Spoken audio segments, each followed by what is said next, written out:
As much as Acclaim came under fire towards the end of the studio's life, when it comes to the N64 they really were a powerhouse of a studio.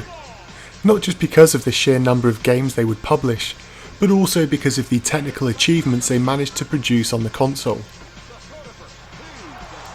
I covered this during my Turok review, but it was Acclaim who first used the expansion pack for improved graphics and frame rates. Whilst the expansion pack wasn't intended for this purpose, it showed that they had a talented team who looked for unique ways to improve their games.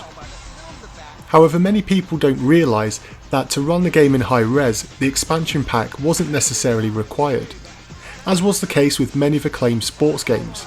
All-Star Baseball 99 runs in a high res 640x480 mode without the expansion pack being inside the console. So naturally the game is quite beautiful to look at, not just because of the high res mode, but the textures and animations are some of the best seen in any sports game on the system.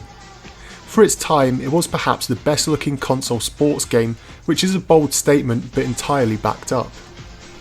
But of course it's not all about the graphics, and thankfully All-Star Baseball 99 plays as well as it looks. This is a very simulation based ball game, and if you're wanting something a little quicker to pick up and play, then perhaps Ken Griffey is the baseball game for you. Now, as I'm not a baseball fan, I perhaps didn't enjoy the huge amount of options and features packed into the franchise mode. However, everything I think you'd expect is contained. You can trade players, scout new roster additions, practice your skills, and heck, you can even create your own player and draft them into your side. The core gameplay though revolves around the batting reticule, which is for both your batter and the pitcher. In the same way as penalty kicks work in Konami's International Superstar Soccer series, you must move around an icon and then press the corresponding button. If you have a strong batter, he will have a huge zone where he will hit. Have a batter who's more of an amateur, and his strike zone will be tiny, making hitting the ball a whole lot harder. Whilst the stadiums all look superb, one letdown was the sheer feeling that nothing exciting is really happening. Or so you'd be mistaken into thinking that by the very dull atmosphere in the game. You see, even smashing the ball way out of the park for a home run results in little fanfare, and you'll just see your player plodding around the bases.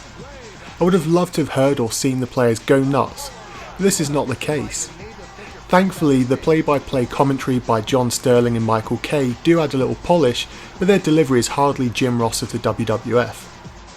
The North American release of the game did have its flaws. There was a defective first batch of the game, which crashed if you had a memory card in your controller or if you created your own player. But regardless of this, it was perhaps the best console baseball sim ever made. You have all 30 Major League Baseball teams, over 700 of the real-life players from the era, excellent true-to-life in-game strategies, and some television-style presentation which really makes it stand out as a stellar sports title. If you're a baseball fan and have played this, I would love to know what you make of it. As baseball has next to no popularity here in the UK, it's hard to get excited about a game for this underloved sport, and so for today's review it's over to you. I'd love to hear your 5-word reviews of All-Star Baseball 99 in the comments section down below, and until next time.